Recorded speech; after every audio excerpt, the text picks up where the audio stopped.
And now extra perspective on the gag order placed on the accused Walmart shooter's case and the stir caused by an email sent to local newsrooms. The message claims a guest we brought to you as part of our August 3rd coverage violated a gag order placed on the case by the 409th District Court. The emailer claims to have filed complaints with the state bar and says the court is now under investigation. ABC-7 Saul Sainz and Heriberto Perez investigated the allegations and bring us this report. An angry email meant to grab the attention of local media outlets about August 3rd coverage has also garnered interest from law enforcement agencies for possible wrongdoing. This email was sent after ABC-7 brought you a story explaining the way a death penalty makes its way through the legal system. We interviewed local attorneys Leonard Morales and Amanda Enriquez, who say they both have experience with capital murder cases. Enriquez explaining why it would be unlikely for the district attorney's office to seek the death penalty against Patrick Crusius if the federal court had already sentenced him to death. The goal is to do it once and not put the community, these victims, through it again.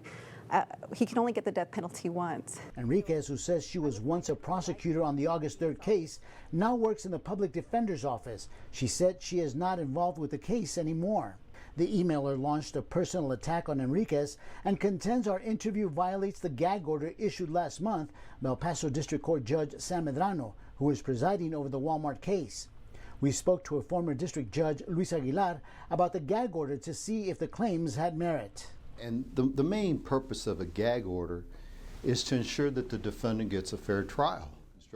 And I want to add that this particular order from Judge Sam Medrano is particularly well written, precise, and it tells you exactly who's involved and what you can and cannot do. ABC-7 confirmed the message was sent from the email account of Rosa Maria Valdez, the widow of Walmart shooting victim Alexander Gerhard Hoffman. The email was signed by one of the victim's sons, Alexander Hoffman. ABC-7's Juárez correspondent Heriberto Perez spoke to the widow about the email. Queríamos platicar con usted acerca del correo que mandó el día de hoy.